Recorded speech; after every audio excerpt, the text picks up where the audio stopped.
Hey guys, it's Don and Garrett here, and what is this we're doing? It's a new show. It's a new show, that's right. That's right. Hopefully it'll be something that everybody likes. I hope so. It's our adventures in Middle Earth, and hopefully we can get our good buddy Drew to come and join us, and maybe little Andrew too, because we're kind of like they might be a little team that we always go to the events with the same four guys. We're like the Newmarket crew. We are.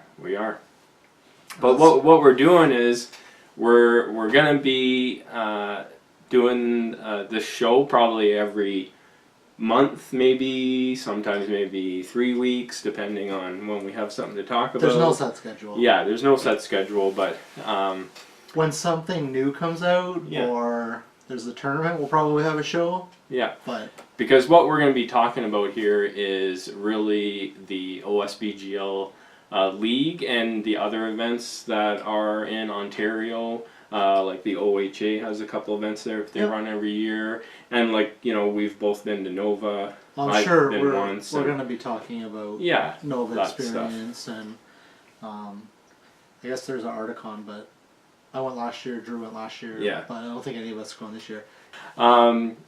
But so really our target audience for this show is really our Ontario player base, and specifically the members in the OSBGL Facebook group. And really what it is we know we have hundreds of members on the group, and we have really less than 100 active players. Yeah, well, we can tell because we keep track of who goes to the events with our standings, right? Yeah. So, and obviously there's a lot of international members on the Facebook group that are just there for discussions and stuff like that. Yeah. But there's still a lot of people in Ontario that are part of our Facebook group that haven't come out to events yet, or maybe been out to one or whatever. So yeah, well, it'd be good. We want to try and draw as many people. Yeah.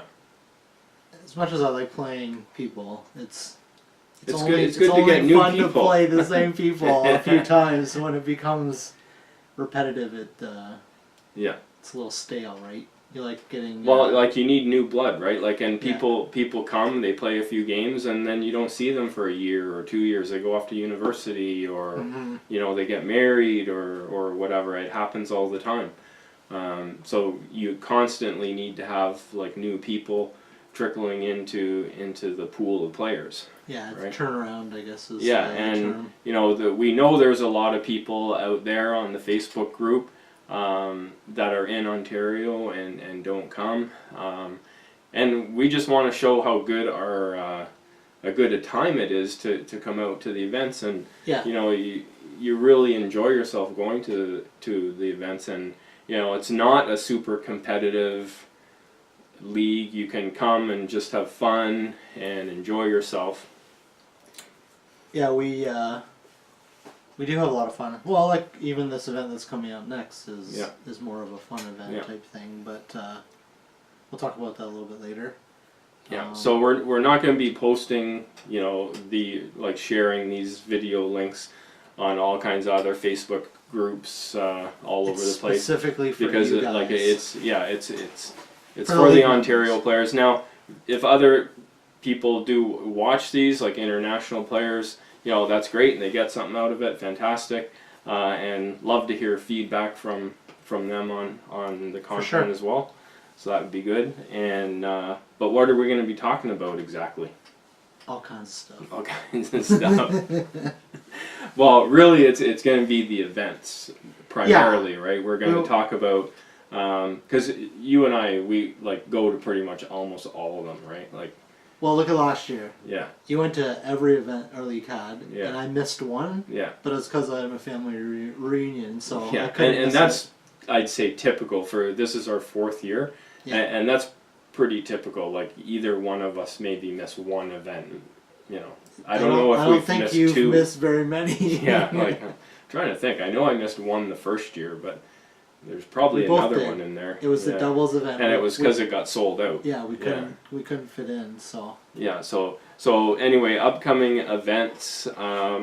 we'll be talking about also. Yep. So like, you know, how many games, how many points is it going to be? If we know what the missions are. Missions and format, if there's any like special like composition format. Yeah, you like know, you can only bring this, or you can't bring that, or yeah, it's specifically band models, that sort of stuff. No heroes type thing. Not that we've had that, but that's actually a good idea. No heroes, yeah. We did have Lewis said this year that he was originally thinking about running one where you only actually needed to have one hero in your whole army. Yeah. Yeah, yeah, and like old school. Yeah, and it ended up that he wasn't able to run the event, I think, so Adam took over, and that's when we had the Battle Companies event, which was the first one for this year. That was fun. Yeah, that was good. That's an event that's a little different than most. Yeah, that was the first time we've ever done that, so that was good. But we're going to talk about, you know, stuff that's maybe changing in our league, like people talk about meta all the time, and you know, that sort of ebbs and flows, so we'll probably touch on that and touch on the league standings, because we have league standings that we publish every month, every other month. Talk about who's moving up the ladder and the winners of events, because in our league you only get points based on like placing high. Mm-hmm. You get more points, obviously. Yeah. And you take your best 4 results. Yeah. Of the year. Exactly, so there's going to be a lot of leapfrogging. Yeah, and it's really different. Like our first 2 years, we had a different scoring system where we just tabulated wins, losses, and draws for the entire season. Yeah, who won the most? Yeah, who won the most, who played the most. Mm-hmm. And then for this season and last season, we adopted the GBHL scoring format, which is the 80-point and 100-point events. But even ours is a little bit different than the way they have it, because they have, I think, more like 18 events a year, roughly, and we have probably 11, right? Yeah, so, one a month. Yeah, so like only half of ours are 100-point events, so you get maybe 5 or 6 of 80 and 100, and what it really means is like you have to do well in the 100-point events. Yeah, you got to bring your A game. Yeah, like the 80-point events, if you win an 80-point event, it's not going to really help you win the league. No. Well, it'll be better than if you if you're going to win the league, it's going to be your bottom score, that 80-point. Yeah. And basically an 80 or 100-point, what that means is if you win the tournament, you get that as a maximum score, and everyone else is scaled down from there. Yeah. So the winner gets 100 or the winner gets 80, and then down from that. Oh, that'd be good. So. What else we got there? If we see any cool terrain that people have built, models that have been converted. Which you see this kind of stuff at almost every event. Yeah, like the last tournament, the guy that won best, I don't even remember his name. It was like an Easterlings troll. Oh, a converted troll. Yeah, it was really cool. Yeah, it was. It had like all the armor plates on it and stuff. Yeah, so like hopefully this kind of stuff we'll be able to take pictures and like drop them into the video, because I know how to do that now. Yeah. Well, let's use our phones. Like, it doesn't need to be a award-winning photo. Yeah, your phones take amazing pictures now. So yeah. What was that? My last point. New rules and models, because there's, you know, everybody's always waiting for like the newest thing to come out. One of those warbats coming out. Yeah. Or the fellbat. Yeah. Warbats, fellbats? I forget what they're called. No, the book's right there. But you know, there's always stuff coming out, and you know, everybody's always eager to get their hands on it. And you know, like when the Nazgul of Dol Guldur came out, like a lot of people bought it. We bought it. Mine is currently on my painting table. So we'll talk about that kind of stuff, and you know, if these new models are actually going to make an impact on our league scene, or just on our community. They're the warbats, not fellbats. Warbats? Warbats. Right on. But yeah, their model I'm looking forward to. I guess the thing that's just recently been dropped was at Warhammer Fest they released, or they put up for sale for people at Warhammer Fest, the Goblin Mercenaries. Right. So on to today's episode, because that's going to be part of our discussion. That's going to be part of it. So, later on. Yeah, later on. The first thing we're going to talk about is the last tournament we went to, which was Council of the Wise. And first episode, we're going to cheat. Yeah. Because we're gonna borrow. Yeah, we're gonna borrow. So we kind of got the idea for this show because we've been filming a Battle Company series called The Search for the Stone, and at the beginning intro we started getting into just talking about we had like what we've been doing, and it started getting longer and longer, and then the last one we talked and it was probably almost 15 minutes, and we're like, yeah, this video is going to be like an hour and 45 minutes. We're going to have to cut this out. But it's like, hey, this is like a good idea because we can talk about our league and what's going on. And so we've cut that out, and we're going to be using that for our Council of the Wise segment. There you go. Which is what we'll be talking about. Yeah, exactly. And then our next event we're going to be talking about, which is going to be, what is today? Thursday? It's Thursday, so it's not this coming weekend, it's the following weekend, so it's just over a week away as we're filming this. I can't believe that's how much time I have left. I know, I still have no idea what I'm taking either. Well, you can just grab stuff. I have so many models to paint. Yeah. So that tournament is called Deadliest Heroes. It's an all-hero tournament. 1,000 points of heroes, maximum 2 factions. So we're going to talk a bit about that, and again, we've got a couple minutes of conversation already recorded on that, so we'll cut that in at this point. Yep. And then the last section, and we've got to come up with names for all these different segments, of course, because that's what you do when you have a show. Yeah. Right? So the first name that I actually thought up was for like when we're going to talk about just a random subject that we want to talk about because we think it may impact our community. It's going to be called Flotsam and Jetsam. Flotsam? Of course, because it's a chapter name, right? And Jetsam. Yeah. Ah, yes, the chapter names. Yeah, it's a chapter name. So, and Flotsam and Jetsam is like, random stuff floating in the water that just random. Pick something out. Talk about. So that's what this is all about. Yeah, it's gonna be fun. Hopefully. Yeah. Hopefully we can get into the swing of it and people will enjoy special it. Guests. Yeah, have some special guests. Yeah, and we won't always have to film it here either. Like we can film. At your place, or maybe film at like a remote location. Or in the car on the way to the tournament? No, I'm kidding. We've done it before. We have. Yeah. But let's go to our first segment, which will be through talking about our experiences at the Council of the Wise. Yeah. Which was almost, I guess, 2 weeks ago now. Was. Yeah. So here's that footage. Yeah, we had a tournament. Council of the Wise. Yeah, at SkyCon. Yeah. They had a lot of stuff there. They did. It was a good little convention. Do you see the huge wall of just board games? I didn't. Where was that? It was right in the middle of the hall, between where we were. Oh, at the back. Yeah. Okay. I did actually see. They had a wall. There's probably hundreds. Like there's at least hundreds of games there. Was that stuff for sale or no? No, you walk up and you'd be like, "Hey, can I play that game?" Oh, really? And they'd give you a ticket, and you take the game and go and sit down and play. That was cool. The that room that we were in, it was a big room. Several other game systems being played in there besides ours. Yeah. Was there another room around back? There was, where the role-playing people were. Okay, it was role-playing. Probably in the basement. In the basement? Stinky role-players. Yeah. It was good though because it was a little bit smaller than the last convention that we had a tournament at. It wasn't loud. Which was Hot Lead. And this one, our group was the biggest group.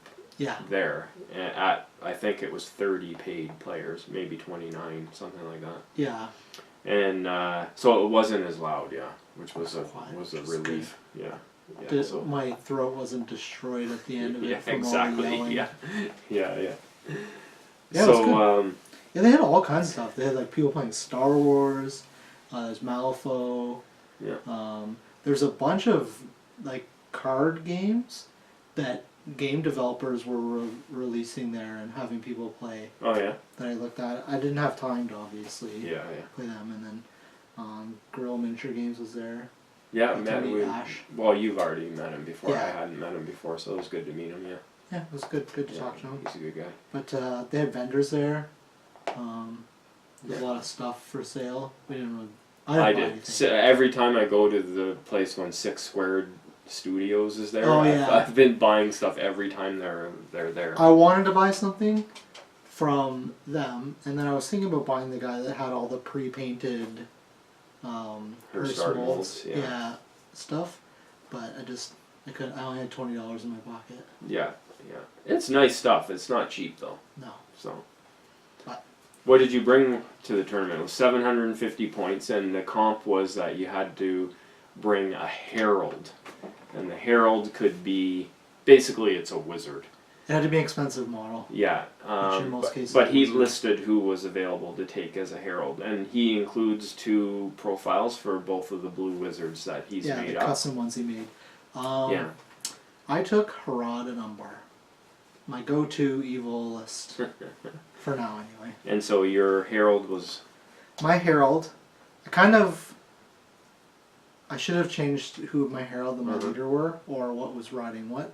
I took the Knight of Umbar on a Horned Fellbeast as my herald, and I probably should have taken the Betrayer on Horned Fellbeast, just because it would give him strength 7 with his Master of Poison reroll.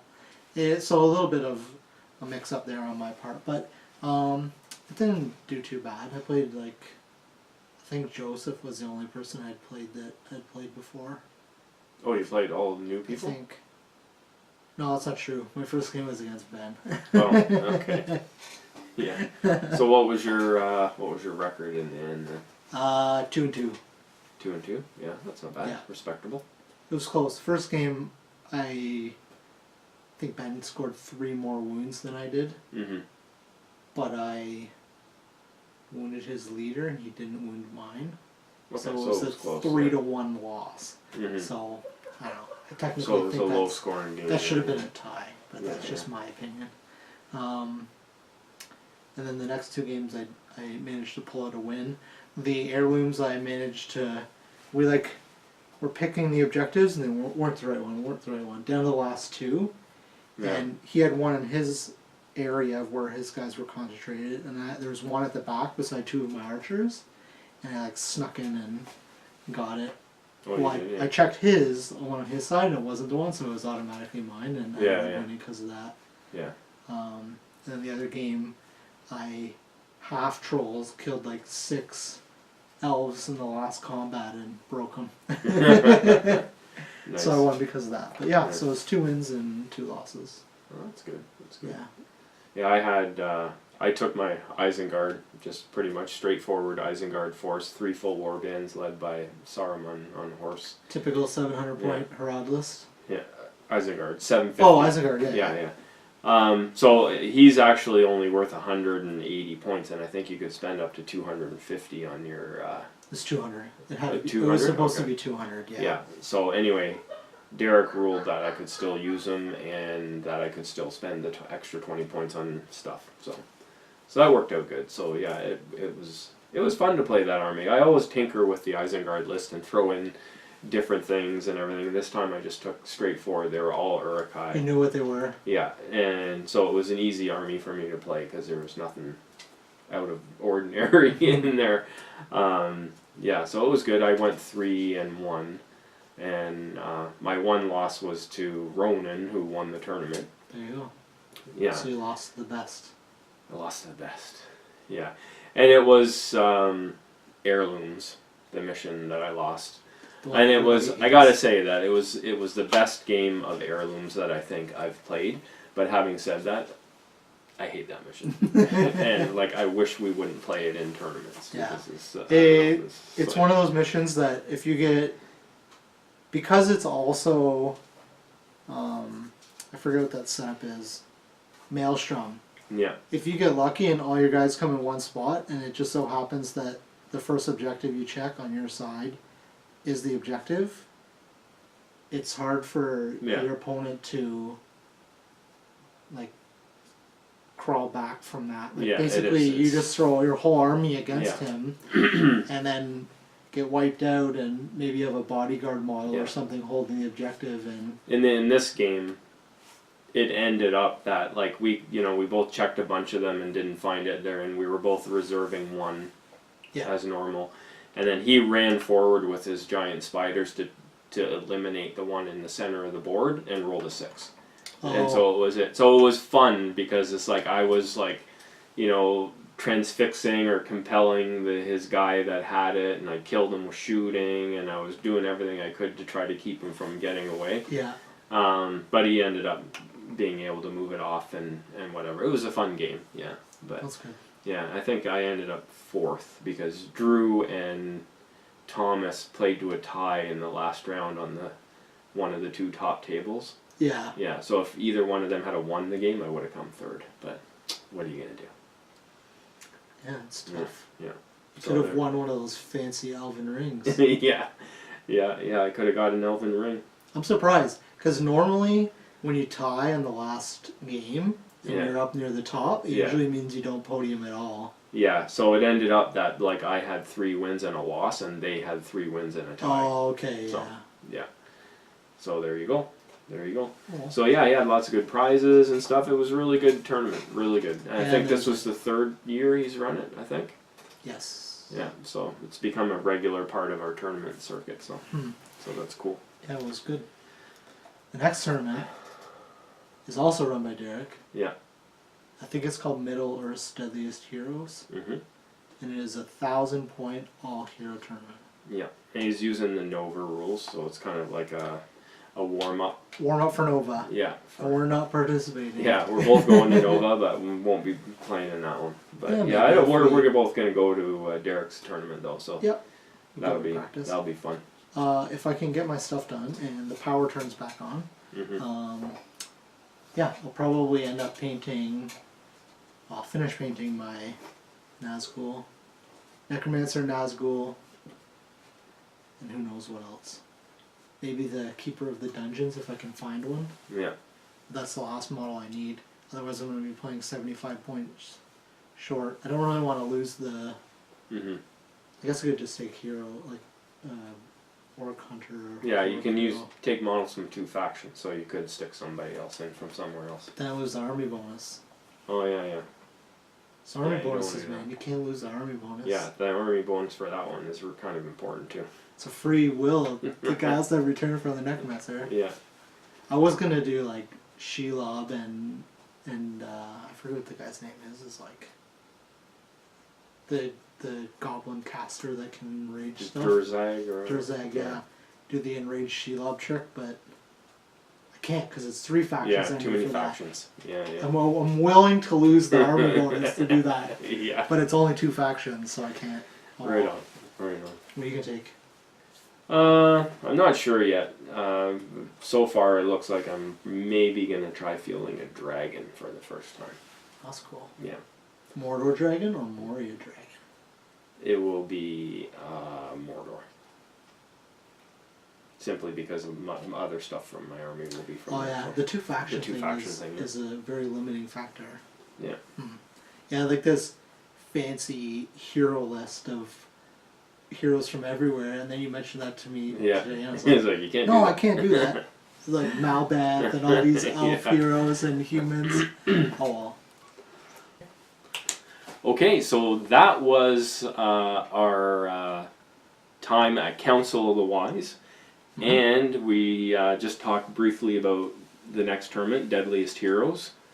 How's your stuff coming? You know what you're taking, right? Yeah, I'm taking the stuff. The stuff. Oh, you don't want to say publicly because people will. No, I already said Taylor? what I'm taking. Yeah, Liz Taylor. Yeah. It's like, yes, everybody, bring your elven blades. Yeah, people are gonna know that somebody is gonna take the Necromancer and. That's what I'm taking. The Nazgul. Taking the Necromancer, all 9 of the Nazgul. Yeah. And hopefully I can get the guy that you're giving me painted. Oh, you need a... Oh, this guy here. Yeah. A little Bolg keeper of action? the dungeons. Oh wait, that's not Bolg anymore. It's Golb, yeah. Or a heavy metal, what do they call him in the Green Dragon? They call him heavy metal Bolg or something like that, yeah. Anyway, the guy there you go, sir. Thank you, passing the torch. Yeah. Paint my model for me and then give it back. Will do. Yeah, he'll be good. But that army, surprisingly, rounds out to a perfect 1,000 points. Does it? So, Well, yeah. because it's all 75 points, and Yeah. then Nine Nazgul, 75 points each. Yeah. Keeper of the Dungeon, 75. So it's 10 guys at 75, 750, and the Necromancer's 250. They have 1,000 points. So it's all. And it's one faction, all the same army, and I get the army bonus. Well, the army bonus is good for that one. It is. That's for sure. Yeah. It's like a free dice when you're casting spells. I've actually already played a game against that army. Yeah. Yeah. In is that? at Hot Lead, which the OHA put together in March, okay, yes. which was a fantastic tournament.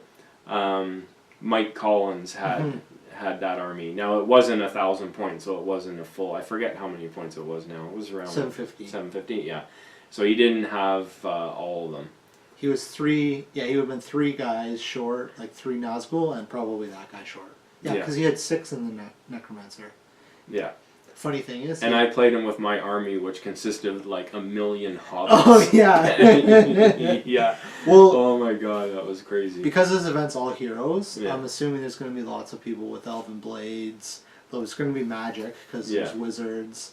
So it's going to be a good test for them to see how they can deal with. Well, it's a good format for them because Yeah. you know the biggest danger in that list is losing the necromancer, but no army is gonna like radically outnumber you. No, So that's gonna probably work to your favor. unless they bring like 20 goblin heroes or something. Yeah, but they die easily too, though. That's so. true. Yeah, so that's good. And for me, like I don't know yet what I'm Just taking. something. I keep thinking about it every day. I listen to a lot of Green Dragon podcasts. Smog. Someone is bringing Smog. Really? I was talking to Derek today, and he said someone's bringing Smog. There's I hate gonna that be person. there's gonna be a Balrog there, and there's gonna be a Sauron there. And I'm like, I'm okay with that stuff. yeah, that Smog, stuff's no problem. Smog, though. You know what? In an all-hero event, It is what it is. It's the event where he kind of belongs. If he can belong anywhere, he belongs in an event like that. Having said that, yeah, he still doesn't even belong there. No, he's a scenario model in my opinion. Having played 2 of them at Yeah, Articon last year, I poor was guy. like, Yeah, I was telling Derek, I said, you know what? If someone brings a second Smog, you're gonna really have to, because Ronan, Derek's son, is TOing this event, so it's his first time as TO. And Derek said, you know, I'm gonna help him a bit with the pairings, which is totally cool. And I said, well, if someone brings a second Smog, then you're gonna really have to help because you don't want someone playing 2 Smogs out of 4 games. I think all 4 games, they should just play each other. Yeah, you should start the very first game, Smog versus Smog. Yeah. See how you like it, Smog? Yeah. But of course he did change Changed it. he changed 4 it models. to 4 model minimum. Whoops. Yeah, which is you're not like knocking the place I don't know, it scared me for a second. Yeah, so even now if someone takes Smog, they're gonna have to take 3 other heroes along with them. So yeah, they can do that. yeah, and of course that's so the army can be broken, is really the reason for it. Actually, yeah, that's true. Yeah, You can just take 2 models and.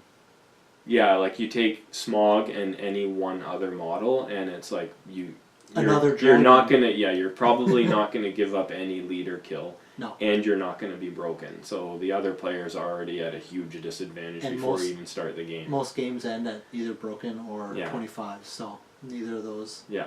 Well, they will if you kill the model. I don't know. It's well, also like people say Smog, like okay, Smog has a hard time with domination and with reconnoiter, obviously. Well, neither of those missions are in this tournament. That's true. We know what they're gonna be. Yeah. So. Oh well. So I have some work to do trying to figure out what my army list is going to be, but it's going to consist of stuff from Mordor, stuff from Moria, or stuff from Isengard. 2 of those 3. Yeah. Well, I had this elaborate elf hero mishmash put together. I know. And then I was like, oh, there's like, only 2 factions. Yeah. Lame. Did you not see the 2 faction part of it? No, I missed that. Yeah. I was just like, ooh, all heroes. I got this. Yeah, so okay. I guess I'll just put up on the screen at this point like the details of that tournament because I know Derek is now up to about 18 people, but I'm sure he's going to be able to take more. So. Yeah, like the last time I looked, it was 6 people, and I was It's a credit to the TO because he's been working really hard to try to get people signed up. Yeah, so it's good. And there's a lot of new names on there too that I don't recognize. Yeah, yeah. So it'll be good. So let's go to our first ever Flotsam and Jetsam. That's gonna be very difficult for me to remember. That's worse than the names we named our guys in the battle companies. But we've got our page here. I got the name covered, Flotsam Jetsam. Okay, I got that covered. Don't worry about it. So we're gonna talk about the newly released Goblin Mercenaries. Yeah, and their awesomeness. Yeah. So, basically want to talk about the models, which look excellent. Like, we've been seeing snippets of these models for months. I saw a picture of someone, I guess they got them at Warhammer Fest. Yeah. And they had a captain and 4 guys put together. Oh, yeah? Yeah. Well, I don't know how many months ago it was. Probably five months ago. They posted, the first beginnings of the models with they didn't have arms on 3D them. rendering, I think is what they were. Then, they posted another picture a few months later of pretty much complete model and everything. So they look awesome. Really nice. And the good thing about this set is too that they're sort of, what would you say, not comparing it, but they're releasing it in a similar way to the Iron Hills dwarves. So it's like a whole unit. But this one actually includes the captain, which is good. Yeah, and it's, in British pounds it's 40, which for us is probably close to $70. But you get 12 guys and a captain. Yeah, so there's war bands that you're buying for the battle companies thing that is the fine cast. Yeah. That's $80 for 12 guys. Yeah. And that's not with a captain. Yeah. So it's a steal. Well, I just thought of something too, and I wonder, you hear about these, what do they call them in Games Workshop, the SKUs? Yeah. They're only actually allowed for each game to have so many SKUs, and a SKU is a product, like a blister pack or a box set is a SKU. And Middle Earth SBG probably has a fairly low number of SKUs. Now, this is coming out of Forge World, so I don't know if it's how that works. It's probably the same thing. Yeah, but I'm just wondering now, I wonder if they included the Goblin Captain in there just to make it all one SKU. It makes sense. Well, plus they don't have a banner either, so or a musician or any of that other stuff, so it's not like they can have a command pack. But they're freaking awesome. Yeah. Well, they're good because of their special rule. Yeah. Or one of their special rules. Because the model themselves, the stat line is almost identical. Yeah, they're goblin town goblins. The only difference to the stat line is 1 point of defense because they have some scraps of armor on them. Yeah, they're a point more. Yeah, 1 point for the warrior, yeah. And the captain's actually worth a fair bit more. I think he's 5 points more. Is he?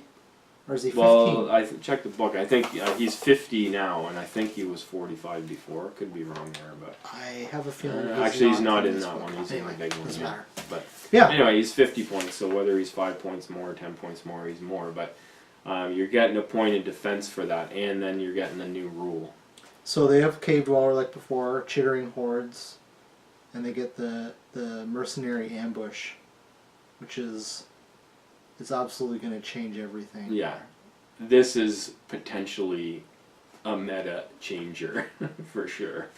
The problem is there's no real way to... there's no way to stop it. So what Mercenary Ambush does, I mean, most people are going to know already. I guess we need to explain that. It allows the Goblin Mercenary Captain... It has to only be a Goblin Mercenary Captain and Goblin Mercenaries. Can't be anything else mixed in. So you can't send a cave troll or something. So starting on the second turn, you roll a courage test, and if you pass, you can decide if they come on. I believe it is. Yep. And if you fail, your opponent can decide if they come on that turn or not. And then you have a choice of where you can bring them on. Well, so if you pass, you can be I want to wait. Give it a couple more turns because you're still standing where I want to be. Yeah. Or if you fail, then your opponent's like, no, I want to know where they are now so I can deal with them. Bring them on, yeah. Yeah. But regardless of when that happens, the person who brought them to the game gets to pick where they go. Yeah. I think it would be a little different if the failing of the courage test meant that the opponent could pick where they go. Well, that'd be rough. Well, it would balance it out a little bit. That'd be like a really bad maelstrom rule. Yeah. Well, yeah. It's a really good rule. You Yeah. gotta have something to balance it out, right? Oh, definitely. Yeah. So, but like this is the real gist of this. Once they have arrived, the controlling player places the warband fully within any eligible terrain piece on the board. Models deployed in this way may not be placed within the control zones of enemy models. This counts as the Goblin Mercenaries' movement for that turn. Yep. If the entire warband cannot be placed for any reason, such as there is no eligible terrain pieces, then they may arrive as reinforcements from a board edge of the controlling player's choice. Oh, so if there's a terrain piece, they have to go on it. yeah. But if there isn't... Yeah, so you can actually prevent them from going on terrain pieces by just putting a couple of guys there. If the warband's big enough. Yeah. And I suppose you would have to tell the guy how many guys you have in the warband. Well, he's gonna know. Like you couldn't like keep it off to the side. Well, as a you have an secret. army list that Yeah, you yeah, go you through, have to show me your so list. you'll Yeah. see the size. But like, I don't think people are gonna take 12 guys with a captain. No, because people are going to mostly use this for objective grabbing things. Yeah. The thing is, though, for like someone that's playing pure Goblin Town, having a full warband show up in the rear of your enemy's army is nasty. Yeah, in that right? situation, it would be good. Yeah, because then it's like, you know, you're not flanking the guy anymore. You're coming at him from the back, so that's even worse. But yeah, because these things can be bought like a whole unit in one box, and because I think they have like a lot of potential utility in the game for like a number of different missions, I think a lot of people are going to buy them. What do you think about a whole army of them? Well, I mean, they're only like for the warriors. You don't have to take the captain. To deploy them by that way you do, but you don't have to take the captain. So, like some people that play Goblin Town may just buy the warriors just to have an extra point of defense. It's only 1 point more. I don't know, but can they actually lead them though? Who? Can the Goblin Town captains lead these guys? I would have to check the army list, but I think so. Oh, okay. Yeah. That'd be good. That'd be good. But the it's you know what this reminds me of though, and we're hearkening way back at this point, because like we're both 40K players for many years. I played 40K from when it was released in the late 80s. Rogue Trader? Yeah, and I stopped playing it roughly 10 years ago. Yeah, maybe we stopped playing 8 around years the same ago, time. something like that. When it became a game about giant robots is kind of when I stopped playing. But probably it's more than 10 years ago now. It's probably more like 15 years ago. You remember when they came out with the Orc Commandos?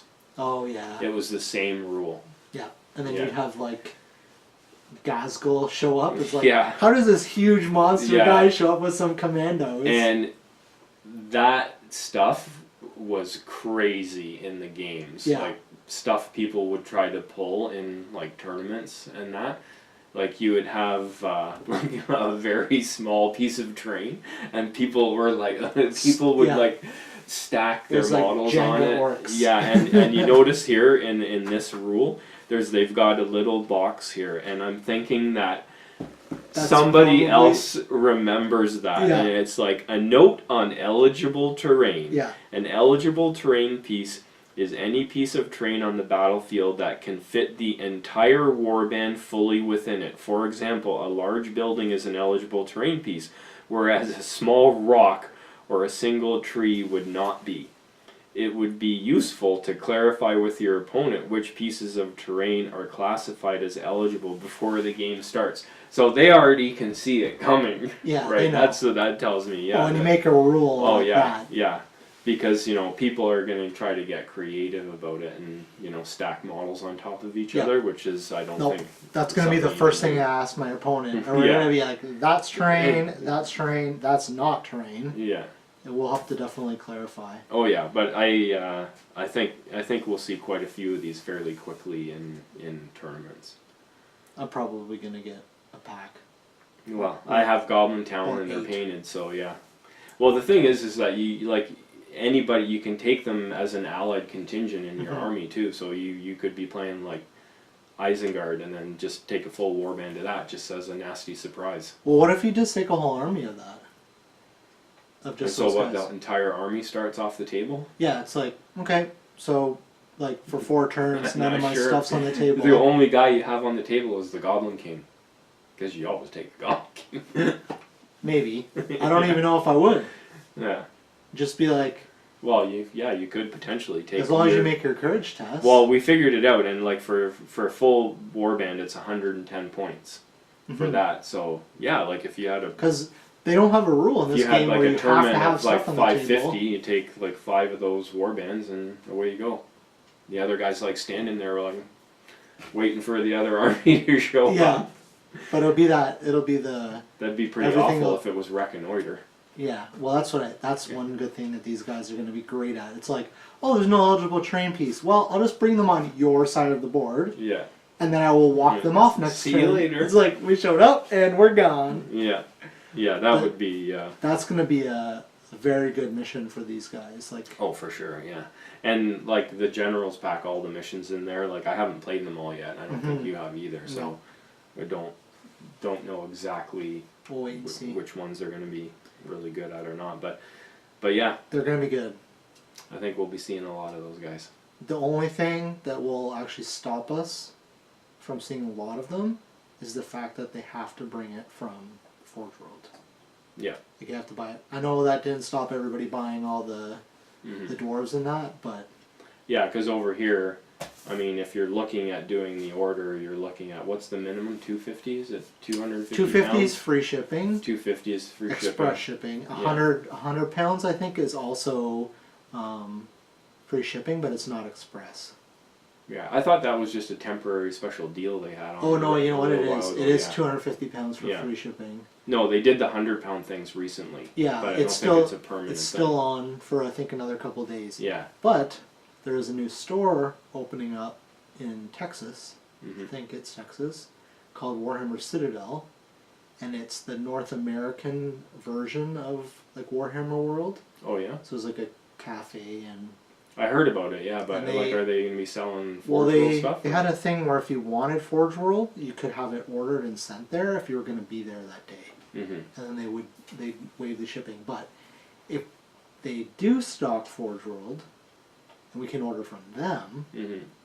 So we may end up being able to order less than 250 pounds at a time. And it's gonna, well, it'll probably end up costing the same, but we'll have an easier way of getting it, and there might not be the insane duty fees. Yeah, and like on these models, you know, we're going to Nova, so they'll be there. Yeah, Forge World is there. It seems every year now, so yeah, you know, they'll. That's good. Like I know I had the guys grab me some stuff last year from Forge World, so. I think we'll see a lot of those boxes coming north across the border from the smuggling US. them. Don't tell anybody I bought 6 we boxes. just have some hidden mercenaries. yeah. Don't mention mercenaries when you're crossing the border. Probably not a good idea. No. What are you bringing? I'm bringing 12 mercenaries. Yeah. Yeah. How to get restrained at the border crossing. And the Canada people do not mess around. No. No. Okay. Well, I think we've talked a lot. That it? Is that it? I think it is. Okay. That's the end of our first episode. We'll have to figure out some way of signing off. We will. Yeah, not just we'll have to have like you know we've seen this kind of thing before. Yeah. You know, we'll have to do something like that. You know what we should do? We should do the. No, I can't do that. I was gonna say we do the Bob and Doug McKenzie.